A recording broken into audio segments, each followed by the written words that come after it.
Perfecto. Bueno, buenas tardes a todas y todos. Un cordial saludo, ¿cierto? Y agradecimiento por su presencia hoy día, ¿cierto? En nuestro segundo taller del plan de acompañamiento a la función orientadora. Nuevamente, ¿cierto? Felices de que nos puedan acompañar.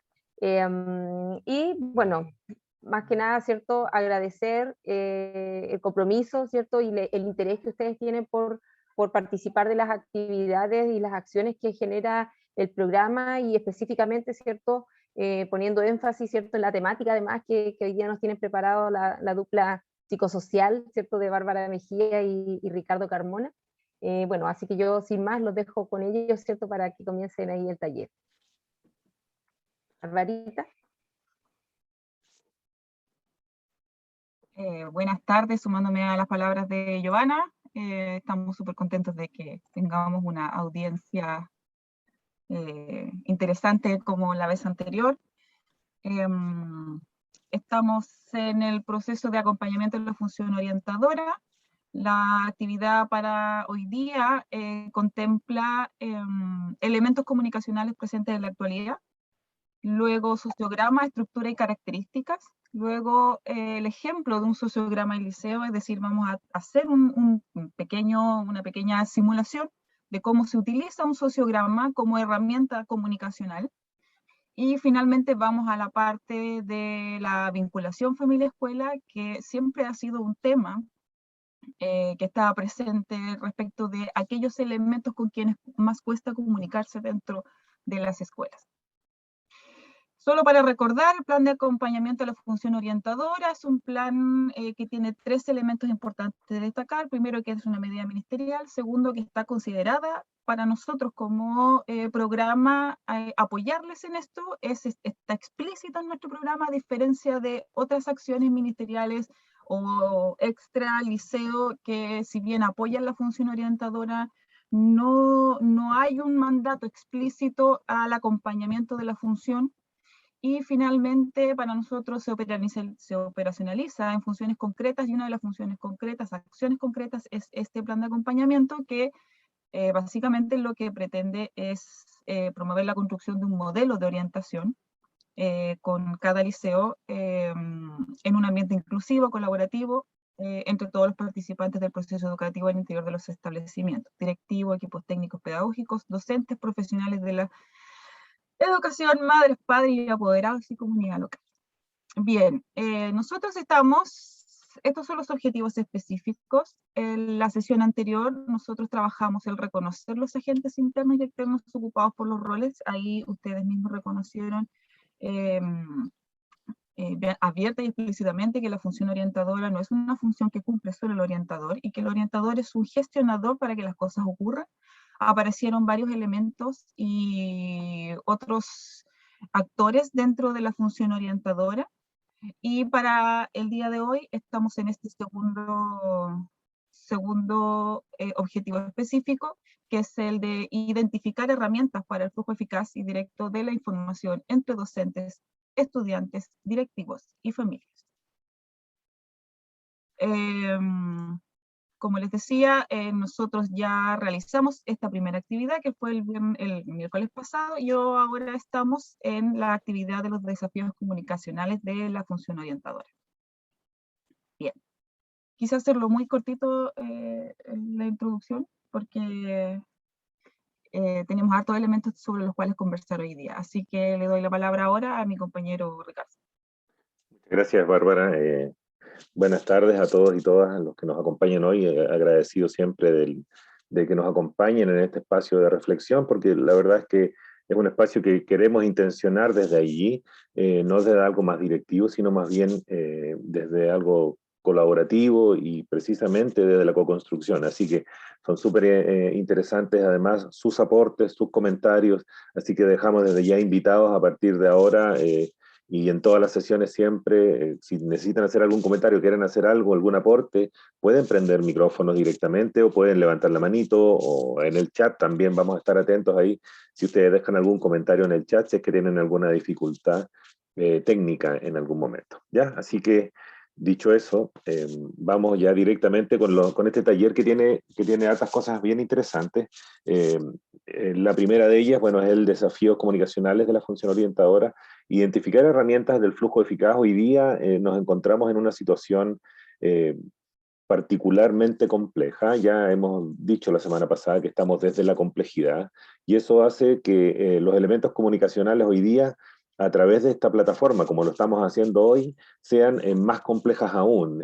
La presencialidad siempre nos daba la riqueza del lenguaje no verbal, en algunos casos ver las pantallas apagadas, digamos, es una complicación, sobre todo con los estudiantes, que ahí hay la cercanía ahí se limita, digamos, en ese sentido los espacios relacionales son más acotados, y van a haber elementos como societales también que tienen que ver con la cultura actual, ¿no? Con esta cultura de la mega información, donde hay demasiada información. ¿Qué hacemos con todo eso?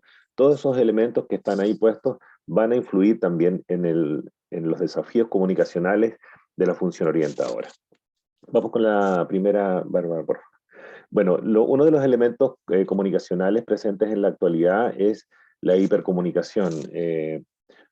Byung-Chul Han es uno de el surcoreano que plantea varias cosas, y en el enjambre, en su texto El enjambre, él plantea varias cosas, y entre una de ellas es esta hipercomunicación, estos elementos que hoy día están puestos sobre una sobreestimulación del mensaje, ¿no?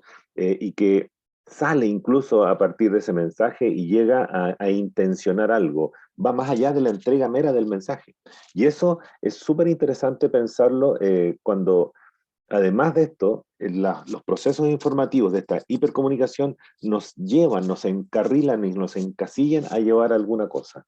Pero además de eso, hay un tema que es no menor, que cuando en la función orientadora, todo el mundo le dice qué hacer, ¿no? En la función orientadora es esto, la función orientadora es esto, el ministerio dice una cosa, nosotros mismos del PAS estamos diciendo otra. Ustedes también están haciendo otra. Dentro de las familias dicen otra cosa. En fin, hay una cantidad de información que está diciendo todo el tiempo cuál es lo que se debe hacer, cómo se debe hacer, y eso llevado al interior de los equipos de trabajo es súper agotador, sobre todo en un periodo álgido como es el tercero y cuarto medio, sobre todo, donde se incentiva, o por lo menos aparece con mayor necesidad, el tema de la orientación. Y en eso, esta hipercomunicación que tenemos hoy día, este infierno de lo igual, como llama Han, es un tema que va plasmando, ¿no? Esta hipercomunicación va direccionando a cada uno de los individuos a hacer algo de determinada manera, pasando por encima de cada uno de ellos. Entonces, como que el deber ser estuviera puesto ahí, como que si tuviésemos que hacer esto, es tanta la información que viene constantemente, que nos lleva ahí a pasar por encima de nuestras ideas, nuestras prenociones, y va suprimiendo, ¿no? Y nos hace pensar en determinado lugar. Esto hace que la hipercomunicación sea un elemento bien disruptor en torno a toda la comunicación en general. Sin embargo, en el caso de la función orientadora, es precisamente esta gran cantidad de estimulación sobre estos temas que aparecen sobre todo en el último tiempo, en el último año, en cuarto medio, en tercero medio, pero con mayor intensidad en el último año, en cuarto medio.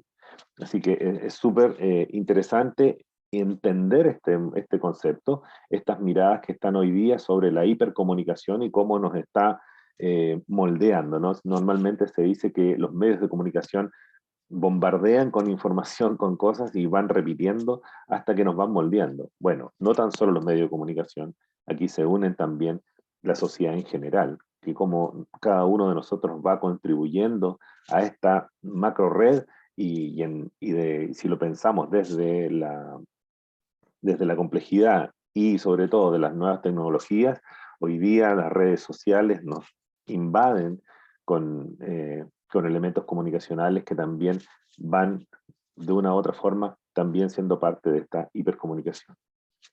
Vamos no sé si querés agregar algo, Barbie, ahí en ese.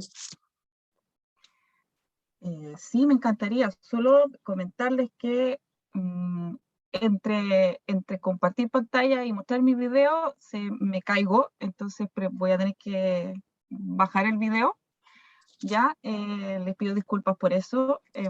Sí, me gustaría comentar algo relacionado a este elemento. Hay una frase que está en la descripción que dice que llega esta hipercomunicación de la cual nos habla Ricardo, llega a sembrar una idea, suprimir o compartir una forma de pensar, pasando por sobre el individuo. O sea, la hipercomunicación en este minuto, y es para todos, hoy día en la mañana conversábamos con Ricardo, esto no tiene que ver solamente con los estudiantes o con la formación de alguien, esto nos pasa a todos los que estamos viviendo en el siglo XXI. Y cuando hablamos de competencias para el siglo XXI, no hablamos de formar solamente a los estudiantes para eso. Cuando hablamos de habilidades para el siglo XXI, no hablamos de habilidades solo para ellos. Estamos hablando de habilidades que necesitamos las personas que vivimos en el siglo XXI.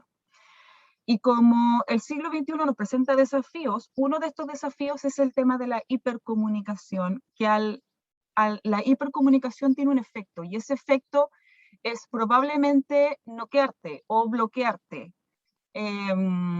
Porque de alguna u otra manera, ya el problema que teníamos en los años 80, que era el problema del acceso a la información, ese problema ya no existe. Tenemos acceso. El problema que tenemos ahora es que la comunicación, la información es tanta que lo que tenemos que hacer no es solo desarrollar el pensamiento crítico lo suficiente como para establecer cuáles son las fuentes válidas de información, sino que además dentro de las fuentes válidas de información vamos a encontrar un montón de información. Eso nos pasa con todo. O sea, es más, basta con que cada uno de nosotros tenga, bueno, aquellos que tenemos un perfil un poquito más ansioso, basta con que alguno de nosotros tenga algún tipo de enfermedad o algún tipo de diagnóstico y nos metimos a Google. Y por mucho que nosotros seamos profesionales y que sepamos dónde están los papers de investigación y todo, o sea, dentro de los mismos elementos comunicacionales de difusión científica vas a encontrar un montón de información. Si el tema no pasa solo por crear el pensamiento, la habilidad del pensamiento crítico, la competencia del pensamiento crítico para analizar la fuente y analizar cuál es el objetivo de lo que está comunicando, quién te está comunicando, sino que además pasa por saber tomar decisiones. Es decir, que aquello que te están comunicando no suprima tu identidad, no suprima tu pensamiento, no suprima tu localidad, no suprima tu experiencia fenomenológica. Siguiendo con el mismo ejemplo, quizá un poco alejado del tema de la orientación, pero un poco el ejemplo de las enfermedades que nos pasa a todos, puede que tengas un diagnóstico y puede que encuentres muchas informaciones sobre el diagnóstico y te vas a dar cuenta que tu diagnóstico no se parece a eso que están diciendo ahí en ese paper. Y pasa que como no se parece, te empiezas a cuestionar, bueno, ¿tendré esto, no tendré esto? Un poco el saber tomar decisiones implica entender que la información que está puesta es la que está puesta en las redes, el acceso a la información que está ahí, es una información que llega a ti desde una descontextualización. Y finalmente lo que uno tiene que hacer es saber bajar esa información a lo local, a la fenomenología de la experiencia local.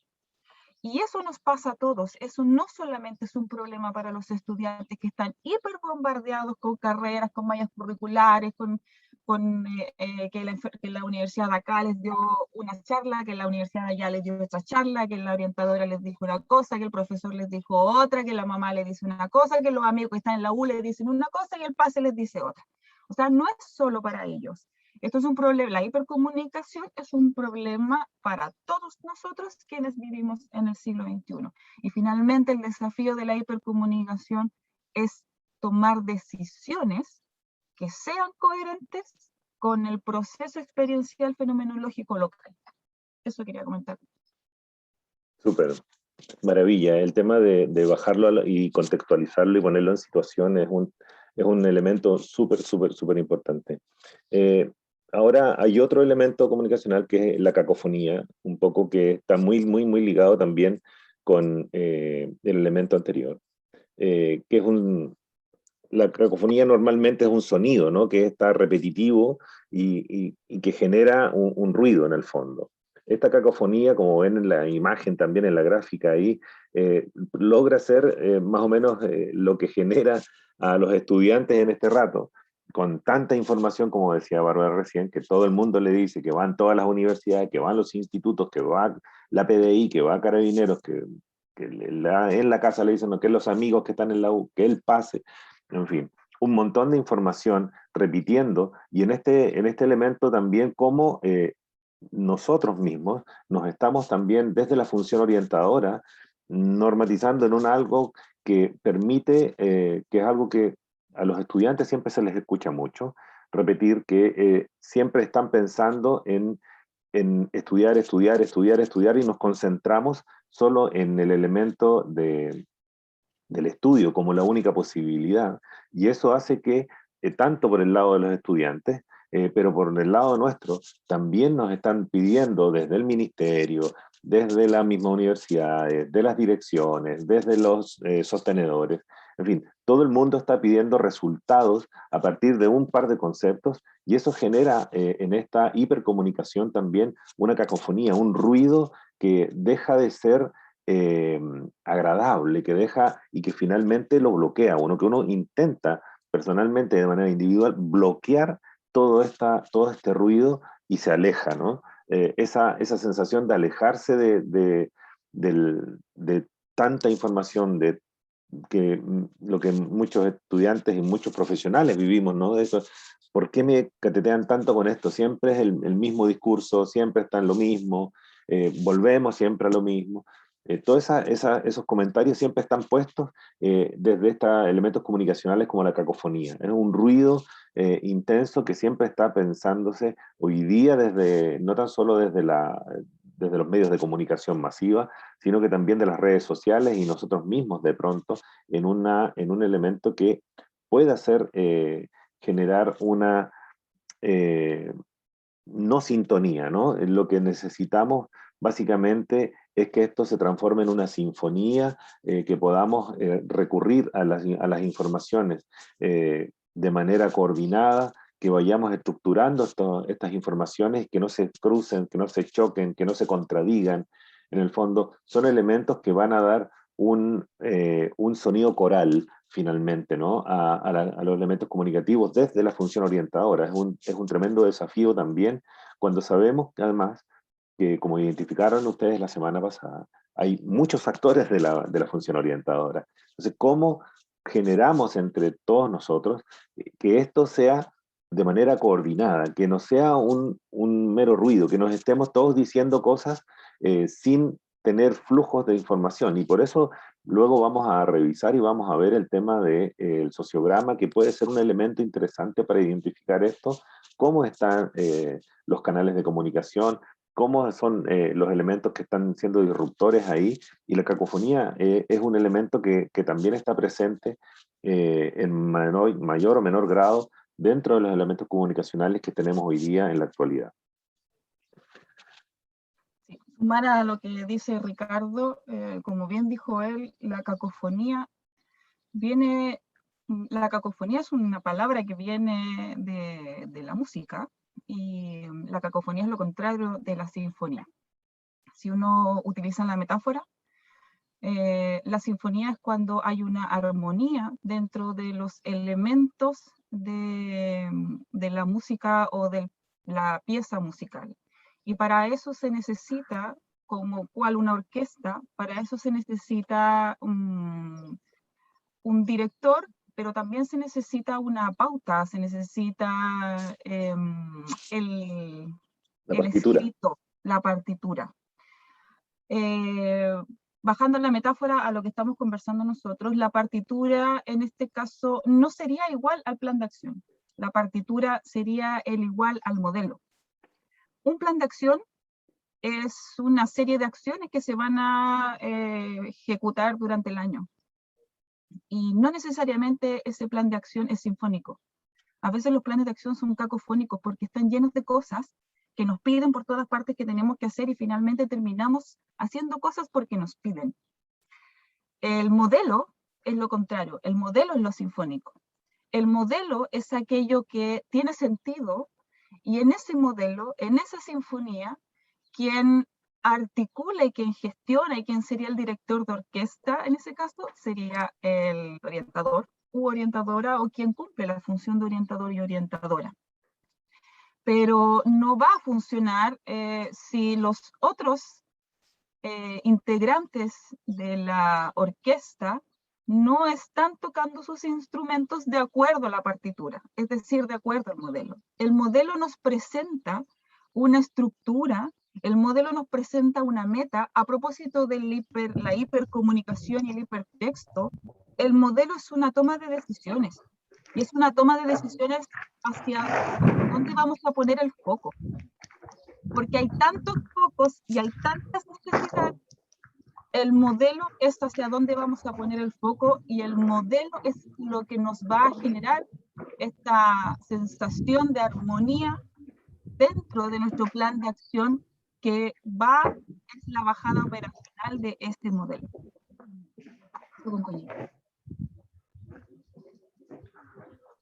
Súper. Vamos con la siguiente. Aquí tenemos a nuestro compañero Juan Pablo ahí en la imagen, y el otro día estábamos en un taller, estábamos juntos de hecho en ese taller, y le subieron, la profesora nos compartió una foto de Juan Pablo y estaba el computador solo. Y con eso me acordé de esta, por la percepción de la comunicación unidireccional. Sabemos que los elementos comunicacionales difícilmente no se pueden no comunicar. Digamos. Siempre estamos comunicando todo el tiempo. Entonces, cuando se piensa en la comunicación unidireccional, es decir, algo que está sesgado, que alguien solo dice cosas, cuando hay un jefe que dice las cosas y no recibe ninguna retroalimentación, eso básicamente es imposible, siempre hay una retroalimentación. No decir nada también es un elemento comunicacional y por tanto la imposibilidad de comunicar, ¿no? La imposibilidad de no comunicar. Siempre estamos comunicando todo el tiempo. Ahora, hay una percepción normalmente, y ese es el tema de esta comunicación unidireccional, que es la que influye en un solo sentido sin una devolución o respuesta. Hoy día, en los elementos que tenemos puestos en la palestra respecto de lo tecnológico en este minuto, este mismo taller, ¿no? Nos representa en cierta medida un elemento que cuando uno está frente a la pantalla no logramos vernos. Y eso hace que esta comunicación o esta percepción comunicacional vaya solo de un lugar a otro, vaya solo desde aquí hacia allá y uno tenga esa percepción respecto de la comunicación. Sin embargo, hay elementos bien interesantes que, por una parte, lo conversamos hoy día con Bárbara en la mañana también, y que tiene que ver con dos elementos bien diferentes ahí. Uno es la percepción real, ¿no? Cuando uno está enfrente, haciendo un taller, por ejemplo, con los estudiantes, están todas las cámaras apagadas. Y básicamente eso es real, digamos, la sensación está ahí, de pronto no comunican mucho, y la percepción es de que estoy hablando solo. Estoy hablando mi hija pequeña siempre me ve frente al computador hablando como que si estuviera hablando con mucha gente. Y con mamá encima estoy con audífonos, no se escucha nada, por tanto, ve a alguien que está hablando literalmente solo. Esa es la primera percepción y de lo real, digamos. Sin embargo, hay otros elementos que también subyacen a eso y que son otras formas de comunicar hoy día desde la tecnología. El hecho de que los estudiantes se conecten simplemente ya nos está diciendo algo. Nos está diciendo que hay interés por algo, por esta actividad. Que de pronto los emoticones, estas manitos, estos deditos por arriba, los mensajes en el chat, por ejemplo, son elementos comunicacionales también puestos ahí. Entonces esta percepción de comunicación unidireccional de pronto tiene estas dos aristas, ¿no? Y cuando uno piensa y siente que no hay comunicación, que no hay flujo y fluidez en esta comunicación, a partir del elemento tecnológico, tiene que ver con una minimización quizá, y es la primera percepción real, que es cierta, de estar hablando frente a una cámara.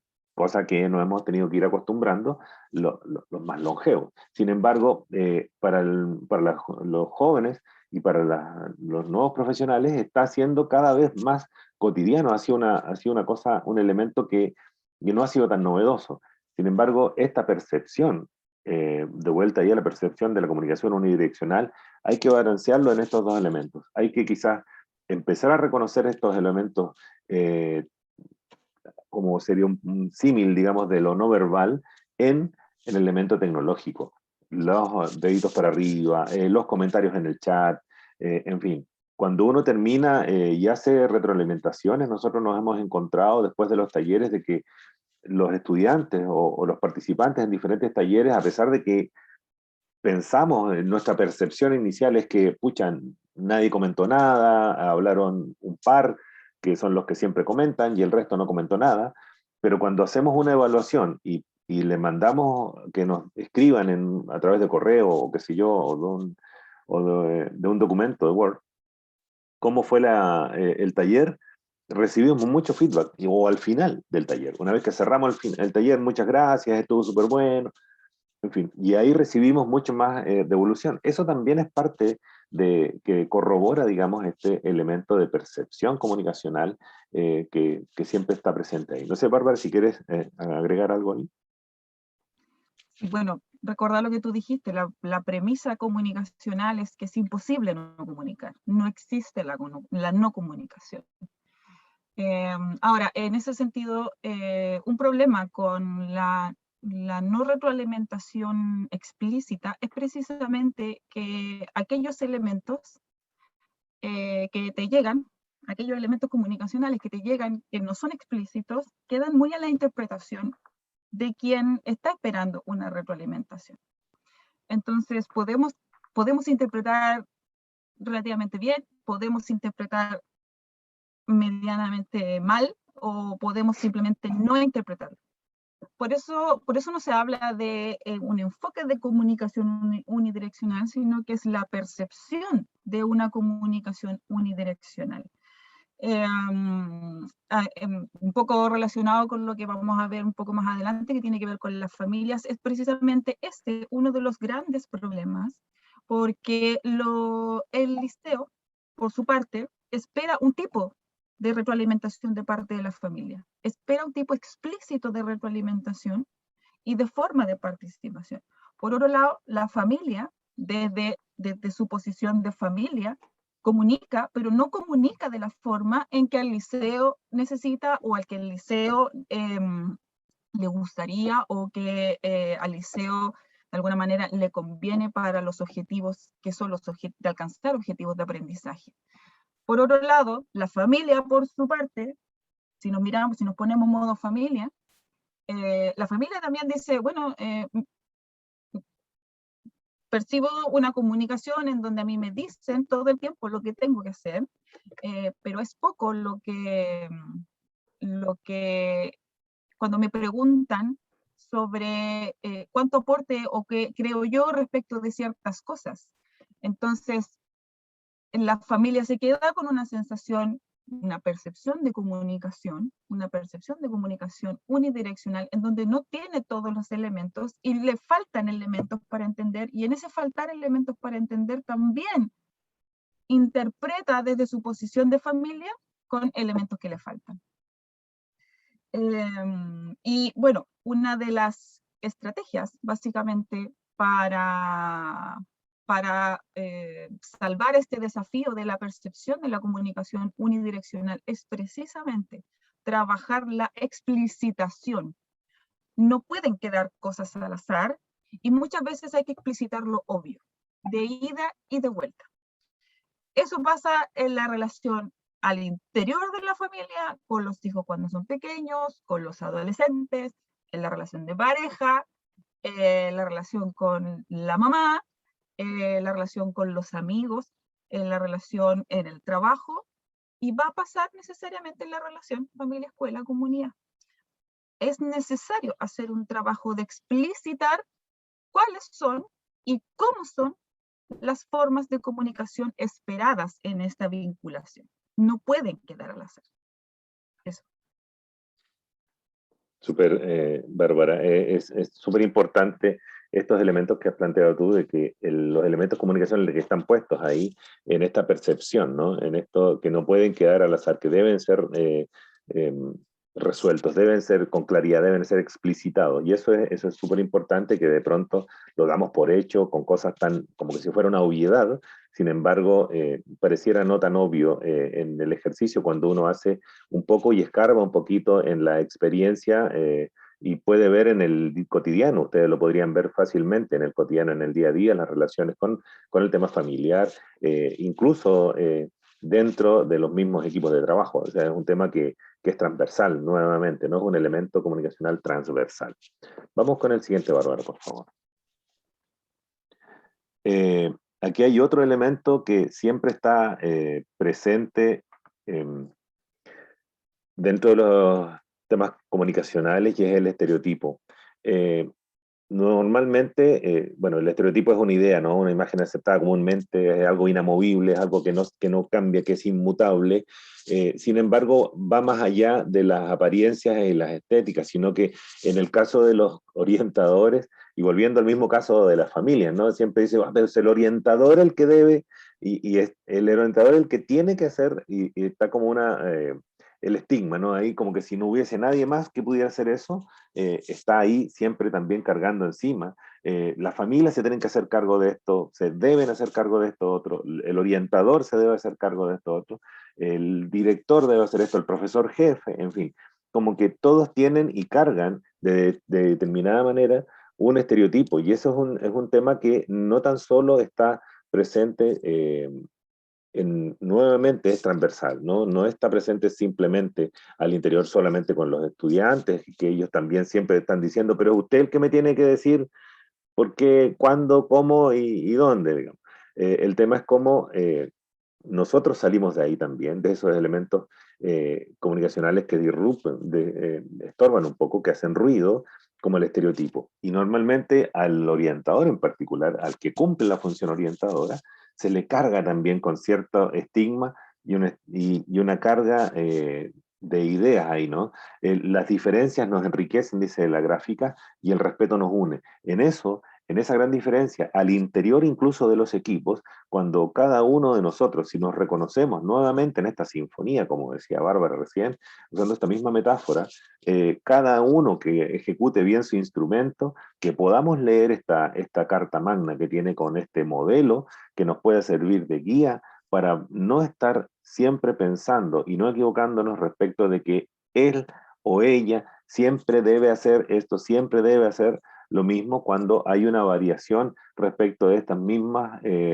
estos mismos sonidos, ¿no? De esta misma interpretación a través de otros instrumentos.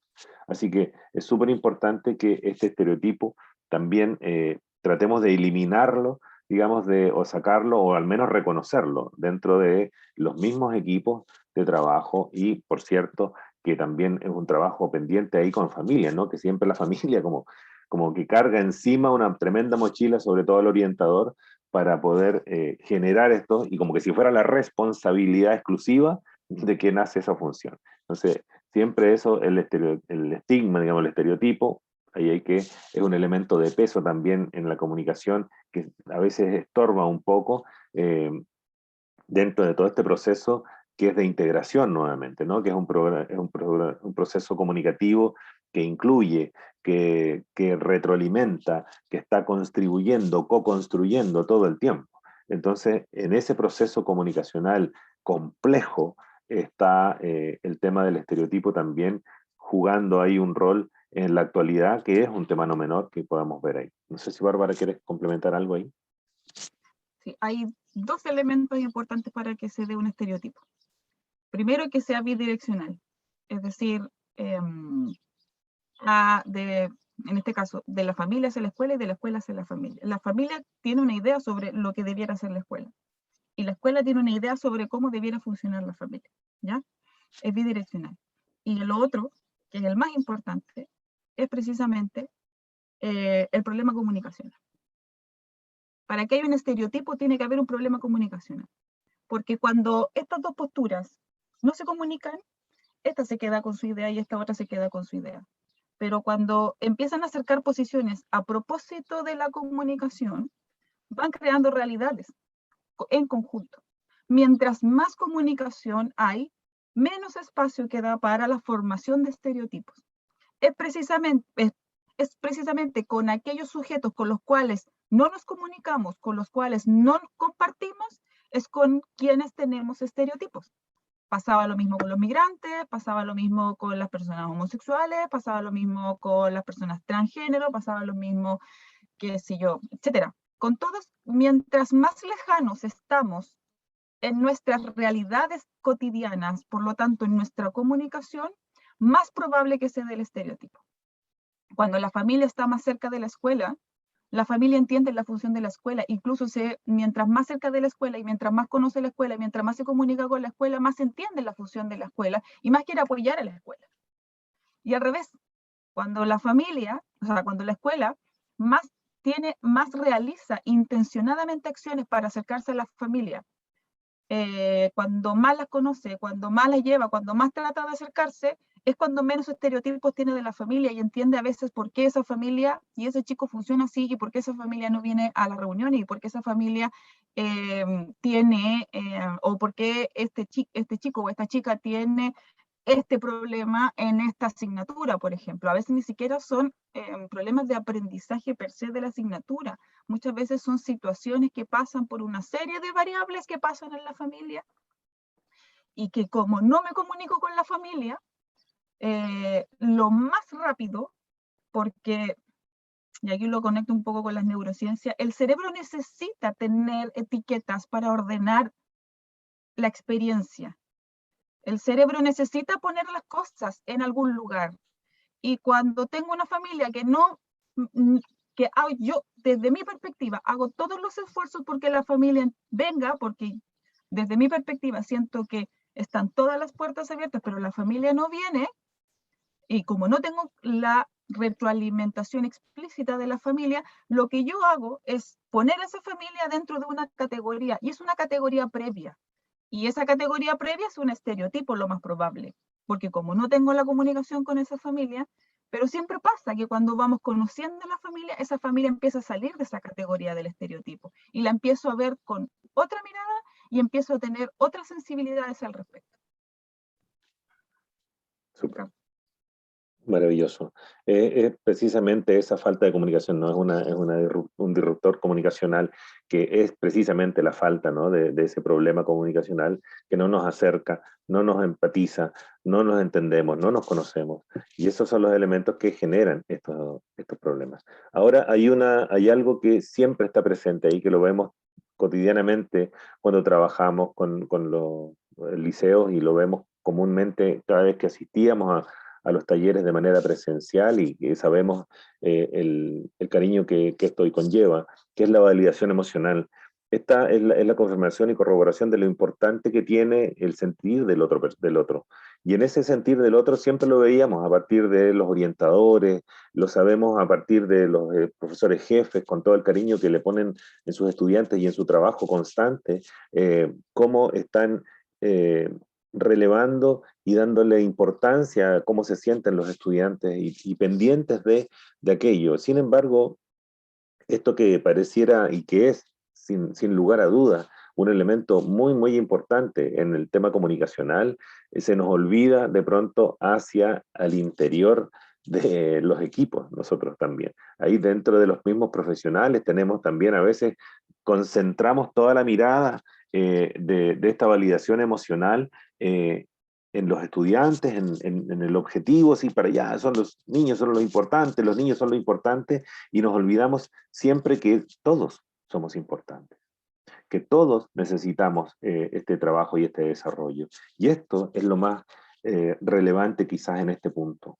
Cuando nosotros nos dejamos de lado, no por un elemento negativo, sino más bien porque nos lleva la pasión y el cariño hacia el cuidado del objeto de trabajo, que en la educación es un tremendo desafío. Y en ese desafío a estar acogiendo a los estudiantes, estar acompañando todo el tiempo. ¿Cuántas veces hemos visto en este último tiempo? Probablemente ayer hayan estado hasta el último momento con fila de estudiantes tratando de llenar el formulario del FUAS y hayan estado ahí acompañando en el último minuto. Eso tiene que ver con esto, con la importancia, incluso en sus horarios que se quedan sobre tiempo para estar apoyando y entendiendo y relevando lo que sienten los estudiantes en este momento.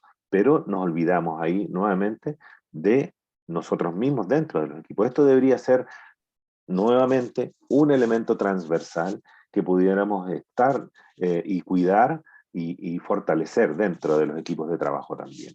Creo que es un desafío también ahí validar esta emocionalmente también a los colegas, también a nuestros compañeros, al que está sentado al lado, los equipos de trabajo. En la función orientadora es sumamente importante estar bien emocionalmente, reconocer al otro como un válido otro, diría Maturana, ¿no? Entonces, todos estos elementos de la comunicación, este en particular, creo que forma parte neurálgica del elemento comunicacional y de lo bien que pudiese sentirnos, hacernos sentir la comunicación y que eso vaya fluyendo a partir de ahí también. Bárbara. Bueno, a propósito un poquito de lo que mencionaba recién de mi cercanía con las neurociencias. Durante muchos años, por una dificultad en la investigación de las emociones, y además también una historia, ¿cierto? La ilustración nos decía, era súper explícita la ilustración, el tiempo de la ilustración en donde se forman y en donde dan formas a la ciencia.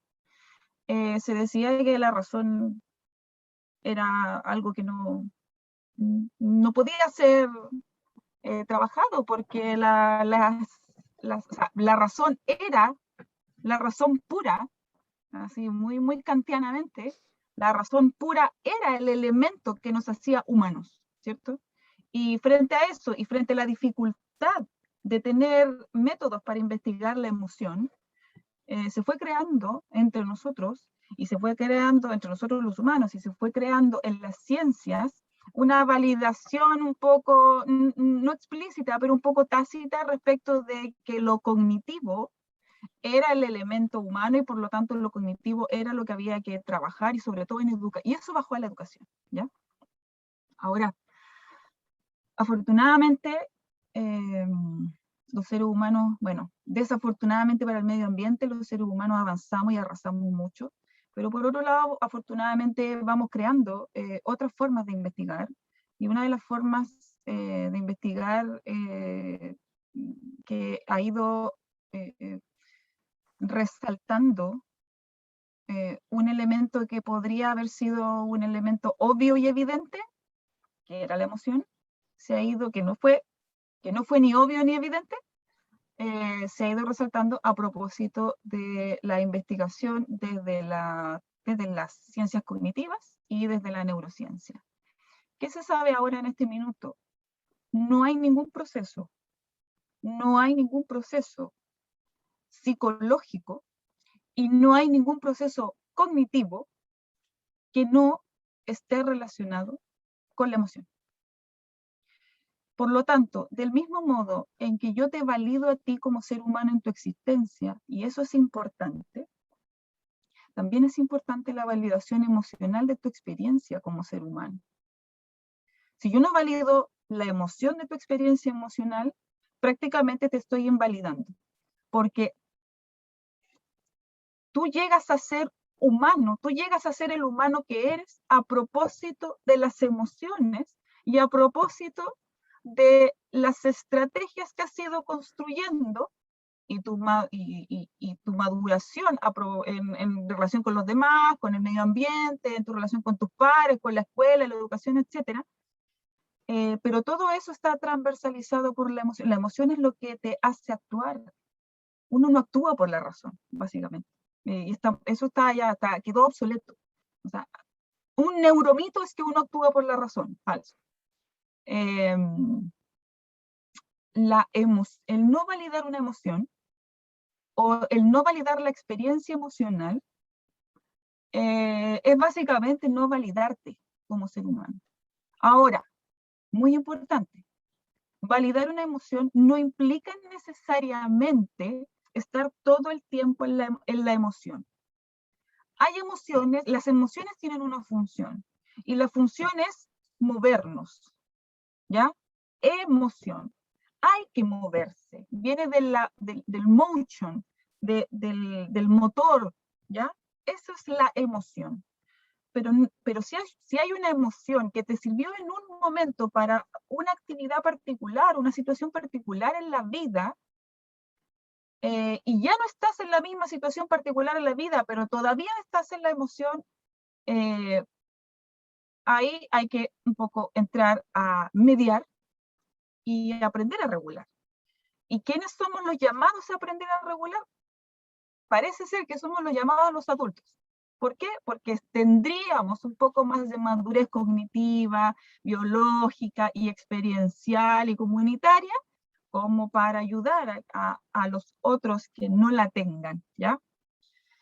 Entonces, este reconocimiento de la emoción viene igual un poco a cambiar un poco las cosas, porque la perspectiva estaba dada desde mucho del currículum, si nos damos cuenta, mucho del currículum y con todo lo que yo defiendo el currículum nacional, contrario a lo que puedan pensar muchas personas, con todo lo que yo defiendo el currículum nacional, más que el currículum, son las estrategias curriculares que se están utilizando.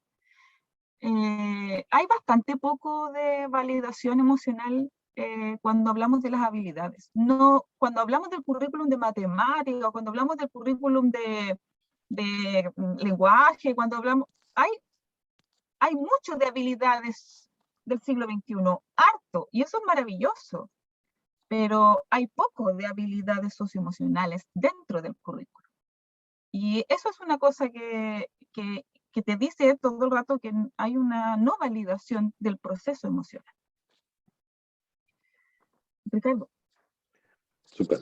Vamos a la siguiente, ya con eso terminamos los elementos comunicacionales, algunos, ¿no? Son algunos solo de los elementos comunicacionales que siempre están puestos en la actualidad. Y vamos a pasar ahora ya directamente al sociograma. Para los que no conozcan qué es un sociograma, bueno, es una herramienta sociométrica, es una herramienta que lo que hace, digamos, es graficar, poner en gráfica las relaciones humanas. Básicamente, así en términos muy simples, es eso. Una herramienta creada por un psiquiatra, Levi Moreno, a principios del siglo XX, y él, a partir de tratar de generar estos diagnósticos, hace y ordena de alguna forma estructurar estas estrategias para describir la dinámica de grupo, y por otro lado también las relaciones que están presentes aquí. Ahora, hay que entender que el sociograma o este mapeo y esta gráfica es el momento, es una foto del momento, no es algo estático, es el momento en que nosotros generamos y creamos y vamos dibujando y graficando este momento y cómo están las relaciones en ese entonces. Eso, que es una de las mayores críticas al sociograma, se puede resolver básicamente con hacer una triada, digamos, de sociogramas, pensar en cómo estaba antes, cómo eran las relaciones dentro de esta organización. Pensemos en los establecimientos educacionales, pensemos en un liceo cualquiera y las relaciones que están al interior, pero también con la familia, con los estudiantes y con la comunidad. ¿Cómo se da, cómo son los procesos comunicacionales ahí? Si lo hacemos antes, ahora, y lo proyectamos en un tiempo más, vamos a poder tener una secuencia de cómo se han ido transformando estas relaciones comunicacionales y pensando en esta carta magna que pensamos recién con el modelo, nos va a permitir tener la mirada del modelo, vamos a tener el sociograma, que es la foto del momento, para poder generar los espacios comunicacionales, si además de eso vamos integrando a la comunidad y vamos generando un plan de trabajo con actividades que pudiesen ser, como bien decía Bárbara, diversas en distintos ámbitos, pero que podamos ir mejorando comunicacionalmente, metodológicamente, y también vamos haciendo una proyección hacia dónde debería ir y hacia dónde nosotros que creemos y ustedes crean que es necesario que vayan juntos, en conjunto con la comunidad, mirada desde el epísteme que nosotros veíamos la semana pasada, ¿no? Esta complejidad que estamos impuestos hoy día, pero también entendiendo que hay otros elementos como la familia, lo comunitario, el mismo rol que tiene el establecimiento, cómo ha ido mutando las formas de comunicar que tienen al interior de los establecimientos y cómo hoy, en esta coyuntura, también se va modificando y va mutando aquello. Esta herramienta, digamos, que es el sociograma, es, insisto, una foto del momento, pero que nos puede dar buenas luces para poder ver cómo nos estamos relacionando al interior de los establecimientos y con los equipos de trabajo, en fin, hacia las familias, hacia los estudiantes.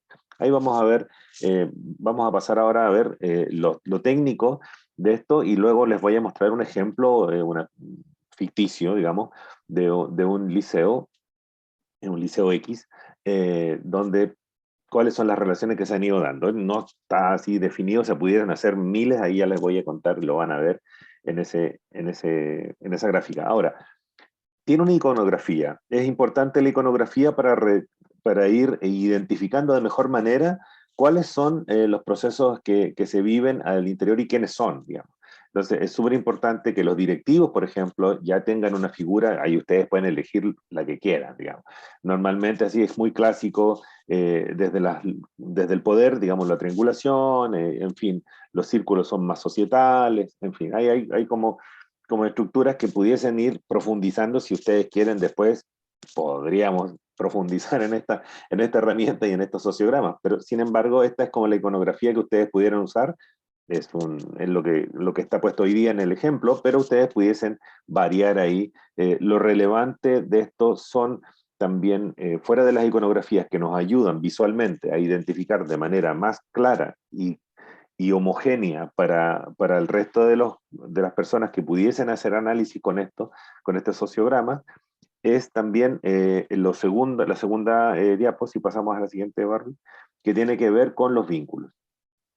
Cada una de estas iconografías van a estar vinculadas, van a estar ligadas de alguna manera. Y esas flechitas que están puestas, que ustedes ven aquí, hay unidireccional y dependencia, por ejemplo. Cuando tiene de un solo lado, la puntita de flecha, la información fluye de un solo lado. No hay una colaboración mutua como en el siguiente. Una comunicación, mientras más, si el grosor de la línea va en aumento, hay mayor intensidad, por eso se habla de una colaboración mutua y no tan solo de una dependencia o una comunicación relativamente normal. Ahí ustedes ven, una comunicación normal es una línea común y corriente. Cuando hay una baja intensidad en esa comunicación o hay cada cierto tiempo hablo con esa persona, o como que no siempre estoy contactándome con ella, bueno, hay una baja intensidad de la comunicación y es a través de una línea segmentada. El conflicto normalmente está graficado como un serrucho, así como una sierra, ¿no? Sin embargo, no pude, eso fue una torpeza mía, digamos, no me daba el programa la opción para hacerlo y no lo pude hacer, así que pero en algunas ocasiones también ha aparecido así, ¿eh? Con una línea y una X en el medio que hay un conflicto, digamos, que la comunicación está así con un parche, o hagan la interpretación que quieran, o con una cruz, qué sé yo, pero que hay un conflicto. Entonces también hay líneas que están disruptores de conflicto, ¿no? Que hay un aislamiento, como lo ven aquí también, cuando hay una comunicación que está cortada, cuando hay algo que impide esa comunicación y hay un aislamiento. Ahí podemos identificar, porque esta gráfica que ven ustedes que van a hacer, que esta foto del momento, se puede interpretar después en un texto, y eso es mucho más enriquecedor, el cómo uno va evaluando, cómo uno va interpretando y reinterpretando y releyéndonos en estas relaciones. ¿Para qué sirve esto? Ahí ustedes pueden identificar que de pronto hay, ¿por qué está aislado esta persona si es tan necesario? Pucha, no me doy el tiempo, no tenemos temas afines, estamos con tanto trabajo con mis cosas que no tengo tiempo para vincularme con alguien que no sea propio de mi trabajo. O sea, y sin embargo hay elementos que pudiesen ser súper interesantes también de vinculación al interior de los equipos y también obviamente hacia afuera, ¿ya? Esta iconografía y estos vínculos son los que están aquí. Aquí tenemos un ejemplo muy, muy, muy simple de un sociograma de un liceo cualquiera. Tenemos ahí en el centro al orientador, pensando ese cuadrito, ese triángulo que está de verde ahí. Tenemos el equipo directivo, el director, la UTP y el orientador ahí en pirámides, precisamente porque ellos tienen una buena comunicación. Si ustedes se fijan en las flechitas que están vinculándose cada una de estas iconografías, tienen una cercanía bastante buena y hay una retroalimentación constante entre estos tres, entre el director, la UTP y el orientador. Hay una muy buena comunicación, un muy buen flujo de información a partir de ahí. Sin embargo, ya empezamos a ver que desde el orientador, por ejemplo, al profesor de asignatura hay una vinculación que es un poquito normal, digamos, hay una vinculación, pero que no es tan estrecha como con el director y con el UTP. El mismo orientador con los padres y familias, si vamos a la punta del orientador y vamos a dar la vuelta aquí, y llegamos a los padres y los madres o al adulto responsable, hay una vinculación, pero es solo de ida. Si se fijan, la flechita está solo que llega la información desde el orientador hasta los padres y la madre, pero de vuelta no hay nada. Entonces, ahí hay un elemento que está también generando un flujo que solo es unidireccional. Lo mismo pasa por ejemplo, aquí vemos que el director no se vincula mucho con los profesores de asignatura. No tiene mucho vínculo con ellos. Sin embargo, los otros profesionales sí. El director está solo con el Mineduc, con el DAIM y dentro del equipo de la UTP y el orientador. Pero no se vincula mucho más con otras personas, otros integrantes dentro del equipo. El orientador, si se fijan, es quien se vincula con casi todos, con los profesionales asistentes de la educación, con los auxiliares, pero también ahí con los profesionales asistentes de la educación hay un vínculo ahí de ida y vuelta. Sin embargo, con el auxiliar es solo algunas cosas. El profesor jefe también tiene vinculación ahí. Ahora, ¿qué pasa si incorporamos al análisis los estudiantes? Y ahí el profesor jefe tiene un vínculo tremendamente intenso con el estudiante. Y otra cosa no menor, bueno, el orientador también, ¿eh? El orientador también tiene un vínculo un poquito menor que el profesor jefe con el estudiante, pero también tiene un buen vínculo, ¿no? Tiene un buen vínculo también con el estudiante. Y el auxiliar, en este ejemplo, en este liceo, el auxiliar tiene muy buen vínculo con los estudiantes. Sin embargo, ahí el elemento que es de información que puede tener este auxiliar, que puede ser súper rico también, al igual que el que tiene el profesor jefe y que puede tener otras características. Y ahí pudiésemos hacer el análisis en este liceo en particular, cuál es la vinculación que está ahí. Entonces quizás el orientador pudiese retomar este vínculo que tiene con el auxiliar, repensarlo, replantearlo y pensar en una retroalimentación de este profesional auxiliar del liceo y poder recibir toda esta información que le puede ayudar en esta función orientadora. Aquí vemos que en los programas educacionales como el SENDA, el PAS, el PIE, están vinculados a través de Mineduc, y aquí pudiésemos hacer, no quise poner más rayas porque los vínculos uno lo pudiese hacer así, cómo se vincula cada uno de estos programas con cada uno de los con el orientador, con el profesor jefe, en el caso del PASE, ¿no? Con los estudiantes, con las familias. Ahí pudiésemos generar más vínculos todavía.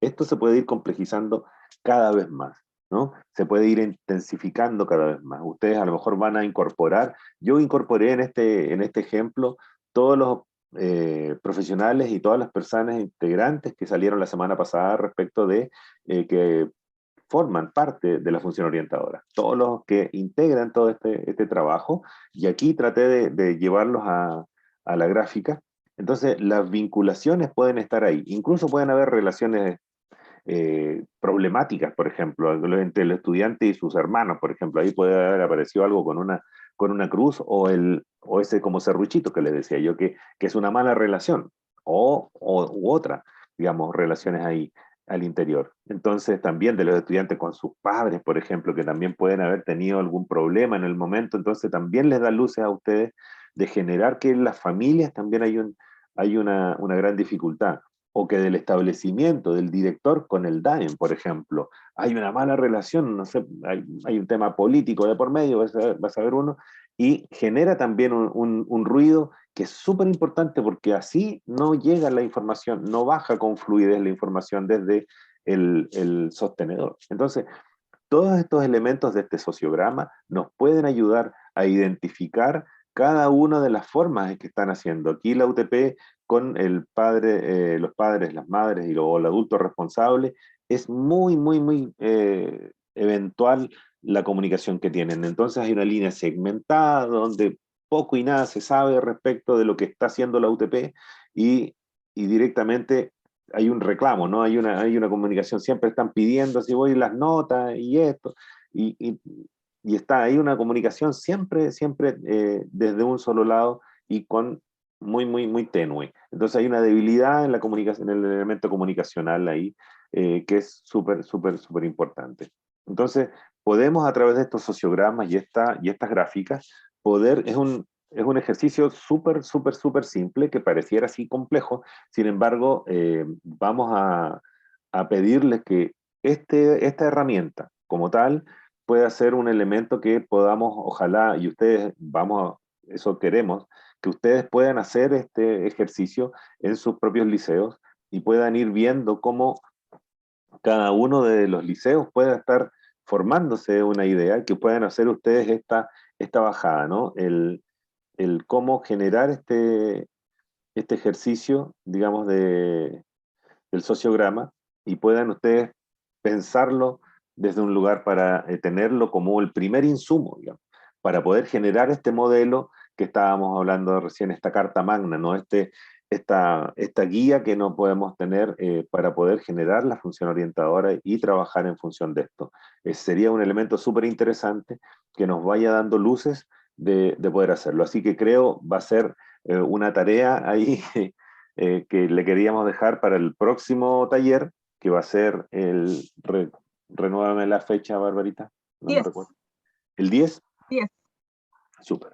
Para el 10 sería súper interesante que lo pueden hacer de manera individual, cada uno de los orientadores, orientadoras o los equipos psicosociales que apoyan ahí, lo pueden hacer en conjunto, como equipos, y generar este sociograma. Lo pueden hacer en una hojita, ¿eh? No se compliquen hacerlo así con una gráfica así como la que les mostramos recién, sino simplemente lo pueden hacer en una hoja, lo dibujan en una hoja y hacen la gráfica y después le sacan una fotito y nos la mandan. Es simplemente el hecho de tener estos elementos ahí puestos para poder trabajarlos e identificarlos en esta fotito. Ahí hay una manito levantada de Ronnie Julio.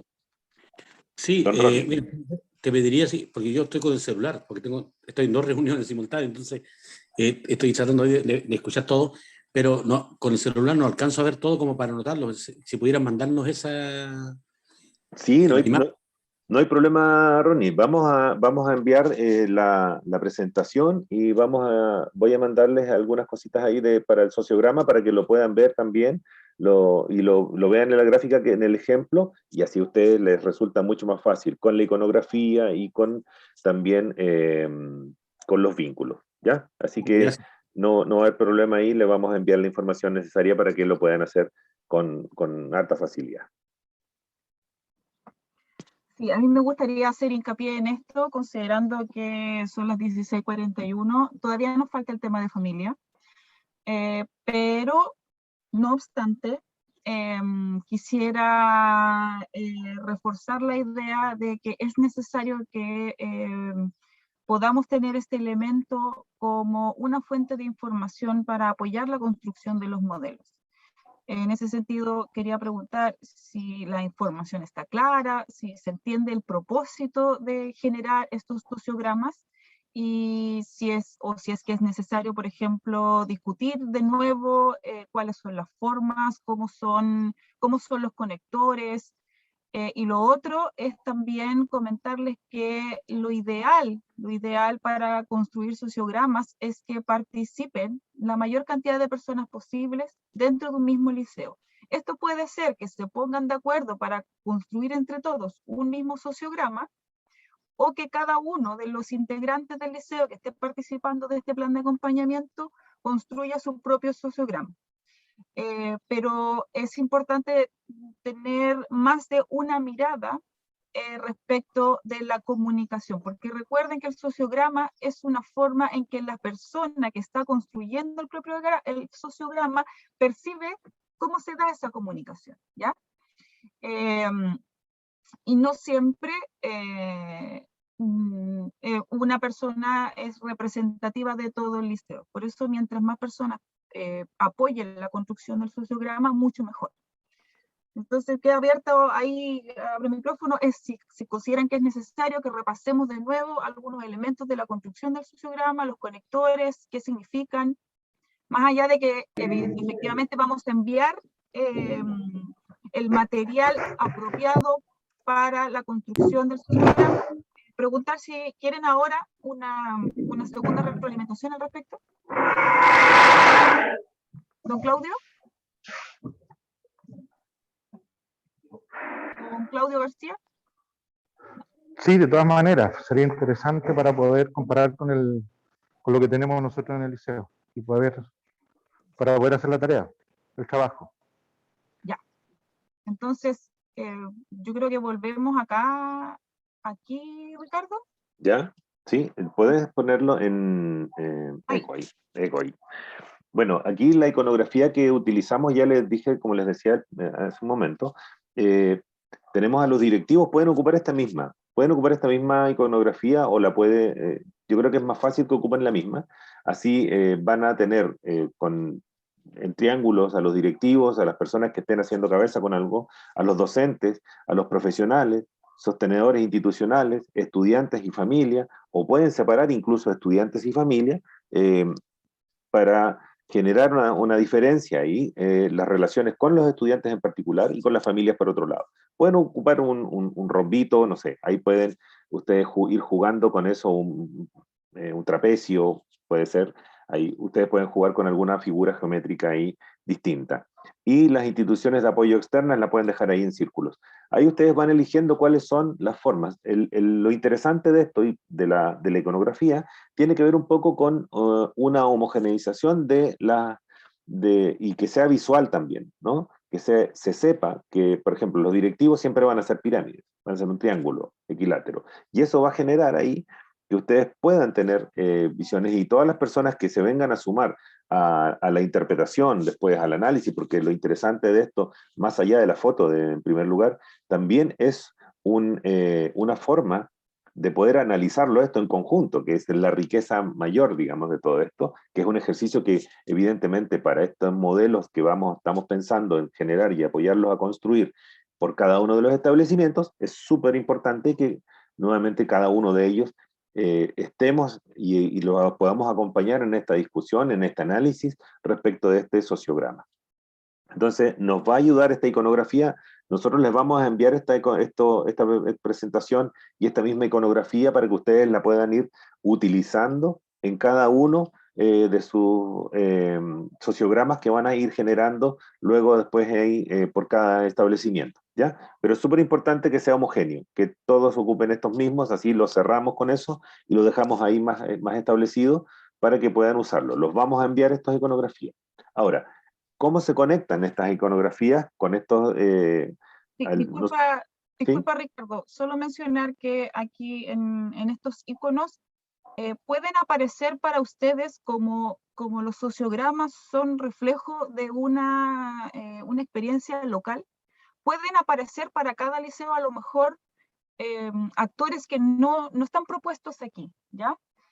Ahí siéntanse la libertad de integrar a esos actores con algún diseño que sea el óptimo para ustedes. Después veremos si encontraremos un diseño para, como dice Ricardo, para la importancia de generar un lenguaje común, pero en esta primera parte es importante que aparezcan todos aquellos elementos y actores que a lo mejor nosotros no visualizamos, pero que ustedes sí visualizan. Ahora sí. Súper. Entonces, es súper importante lo que dice Bárbara.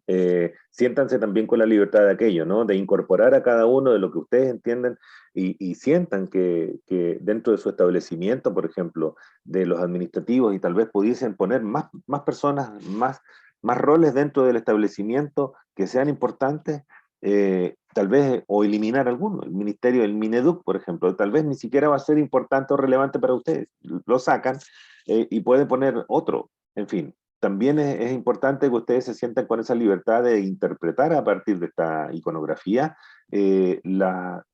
los integrantes de esta función orientadora dentro de cada uno de los liceos, obviamente respetando lo que realmente ocurre ahí, y eso lo saben ustedes mejor que nosotros. Así que siéntanse con plena libertad de eso también y hacer ese elemento. Ahora, ¿cómo se vincula cada uno de estas iconografías? Se vinculan a través de estos conectores, que son flechas, para ser así muy simple, son flechitas, y las flechas, cuando hay una comunicación que va de un solo lado, ya sabemos que la imposibilidad de que vaya de un solo lado, pero cuando hay una direccionalidad, cuando, no sé, pensemos en alguien muy autoritario y que la familia le dice al niño, al hijo, al estudiante, solo lo que la familia dice es lo que se hace, ¿no? No hay retroalimentación. Del estudiante a la familia no puede haber eso. O sea, son súper directivos ahí. Entonces ahí hay una sola línea, una flechita, que es la que ustedes ven aquí, que es solo hacia un lado, de la familia hacia el estudiante y nada más. Eso es lo que ocurre cuando hay estas comunicaciones unidireccional o de dependencia. En el caso de los, no sé, algunos directores que tienen algunos liderazgos mucho más autoritarios, pueden también decir, esto es lo que se hace y punto. Y aquí está, porque esto es lo que de esta manera lo vamos a hacer, y no hay posibilidad de contraargumentar eso, sino que simplemente es eso y veamos cómo se hace para lograrlo, digamos. No hay otra opción. O cuando hay a diferencia de eso, un director que tiene mucha colaboración y que llama constantemente a los equipos en las reuniones con los docentes, está siempre pensando en cómo construimos, cómo avanzamos, y está en una colaboración mutua, también hay una flechita que está bastante gruesa. Cada vez el grosor de las líneas también habla de la intensidad de estos procesos comunicacionales, ¿no? De este vínculo cada vez más férreo en esto. Lo mismo ocurriría, ¿qué pasa si hay una vinculación, por ejemplo, una mala comunicación, pero es extremadamente mala?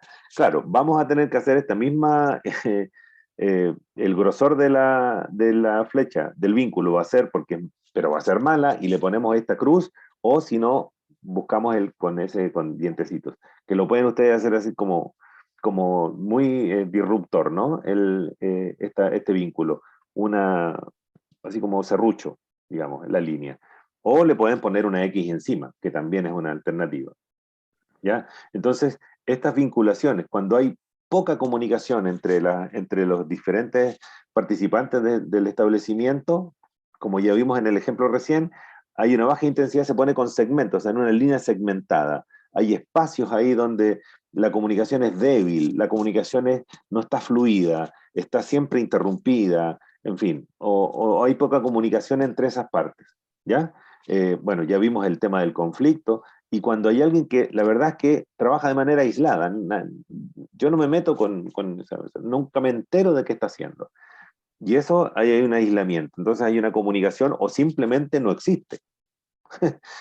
Entonces, cuando no hay una flechita, si no hay ningún vínculo, por ejemplo, entre el director y las familias, por ejemplo, no hay ningún vínculo. El director no tiene idea de quiénes son las familias, nunca ha estado en una reunión de la familia, no le importa, o a lo mejor no se vincula con eso, no hay conector. No es necesario que ustedes pongan a todos conectores con todo, que pudiese ser interesante si es que ustedes así lo visualizan, ¿no? Pudiese ser cada vez más complejo el ejercicio. Incluso, si pasamos a la siguiente, Barbie, para mostrar en el ejemplo, aquí ustedes, por ejemplo, ven el AUTP, el director, el orientador, está el profesor jefe, los auxiliares, profesional de asistencia a la educación y profesores de asignatura. Si ustedes hicieran una nube, si unieran todos estos en un círculo, pudiesen ver una globalidad, el colegio mismo puesto ahí, que también se vincula, después podrían hacer otro con los padres y adultos responsables, los estudiantes, los hermanos, por ejemplo, ahí pudiesen hacer otra burbujita que está o unida o vinculada, si se vinculan o no, si se juntan o no, estas dos instancias. Evidentemente se van a juntar ahí, pero ¿con quién se podrían juntar acá? Vemos que el profesor y el auxiliar están mucho más vinculados ahí. Entonces el profesor y el auxiliar se podrían incorporar ahí, estarían en el medio, tanto dentro de la burbuja del establecimiento como dentro del grupo de los estudiantes y las familias. Entonces hay el nexo que está entre ambos sería fundamentalmente el profesor y el auxiliar. Entonces, habría que ponerle ojo ahí también a esa vinculación y a esas relaciones. Entonces, ¿cómo ustedes pueden ir jugando con todo esto? Pueden ir cada vez complejizando más este ejercicio. Ahí es súper importante que al saber estos vínculos de vinculación estrecha, de comunicación estrecha y fuerte, férrea, de colaboración, o que la línea segmentada significa que la comunicación es más o menos nomás, que está débil la comunicación, o que si le ponen una X o la hacen así como una cerdita, como un serrucho, es porque la comunicación es mala, y esa intensidad, tanto en la buena comunicación como en la mala comunicación, tiene que ver con el grosor de esa línea. Entonces, eso, en términos muy simples, es el ejercicio y los elementos que van a estar presentes para el ejercicio que le estamos pidiendo que hagan para la próxima semana. No sé si ya con eso y si enviándoles también esta presentación pudiesen tener los elementos suficientes para poder crearla. No sé si alguien ahí, me imagino que si nos pueden ir dejando los comentarios también en el chat o prende el micrófono también. Sí, ahí para que les quede claro, si les ha quedado claro un poquito o ha mejorado esa información respecto del sociograma.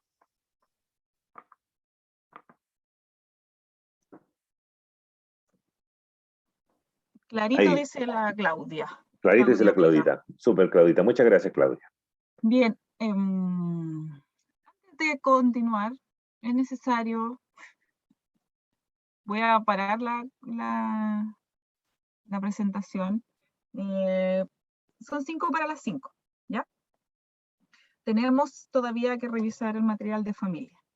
Sin embargo, estamos súper conscientes que la invitación es de 3:30 a 5, ¿ya? Por otro lado, mi jefa me está diciendo que por favor saque la foto oficial antes de que se retiren aquellos que tengan que retirar. Así que por favor les pido que puedan prender sus cámaras, los que están, la señora Kenny, don Claudio, Glenda, María Olga, don Ronnie, la Elizabeth, por favor, para hacer la foto oficial. Gracias. La Claudita. Ahí está. Don Ronnie está por ahí, Glenda, Olivia Rivera y Carolina Ramírez. Ah, dice que no tienen cámara. No tienen Pucha. cámara. Ni audio. Qué Pucha. triste. ¿Por qué? Están con un computador de gamer. Entonces, que no tienen cámara. Ya. Bien. Vamos a... Entonces pongan su mejor rostro para esta foto que estamos en el liceo, claro. Están en el liceo. Bien, voy a sacar una foto. Ahí, la voy a guardar. De nuevo, otra. Yo les aviso. 1, 2, 3. Y ahí está la otra foto.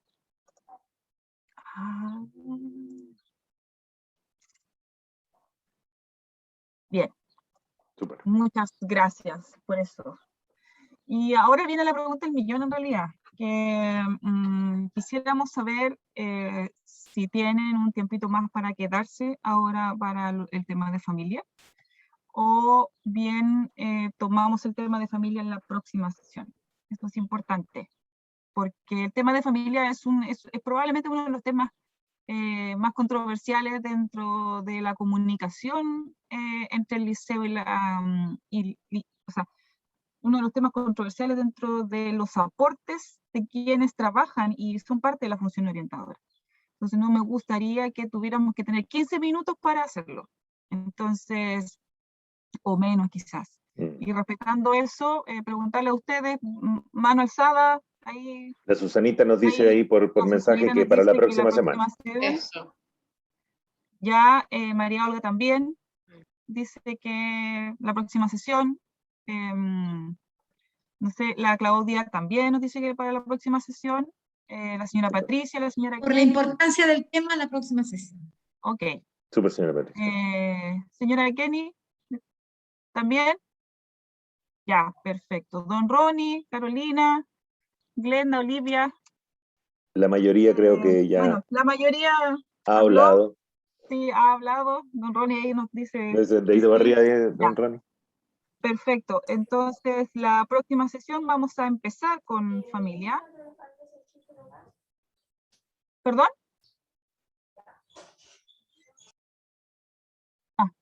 La próxima sesión vamos a empezar entonces con el tema de familia, que sería retomar, claro, que sería retomar la segunda parte de este taller y luego continuamos con el objetivo, que en realidad se relacionan.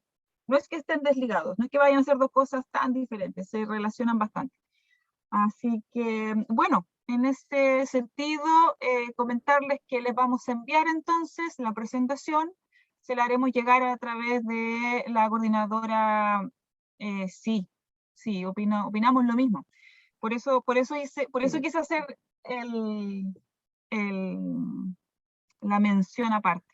Le haremos llegar la presentación y también un documento que les sirva como orientador para la construcción de los sociogramas a través de nuestra coordinadora Giovanna. Y solo recordarles que la próxima sesión es el 10 de noviembre, 15:30, por el mismo canal. Y que tengan un excelente fin de día y una continuidad de semana también muy buena. Muchas gracias por haber participado de esta sesión. Muchísimas gracias a todas y todos por estar en el taller, por haber participado, por estar hasta ahora. Gracias a Eli también por acompañarnos en esta oportunidad, la importancia que es que conozcan también a Elizabeth y el gran trabajo y bello que hace dentro de la universidad para todos nuestros estudiantes y los estudiantes que están trabajando con ustedes también. Así que los dejamos cordialmente invitados para la próxima semana. No se olviden de generar, vayan repensando ya el sociograma, vayan dándole una vuelta. Buenas tardes. Colocar, por favor, en el chat el nombre del estudiante para la asistencia. Muchas gracias. Ahí, Ronnie se filtró el audio ahí. Era la otra, don Ronnie. Era la otra. Sí, era el otro micrófono, o sea que estoy vuelto loco. Gracias, cuídense.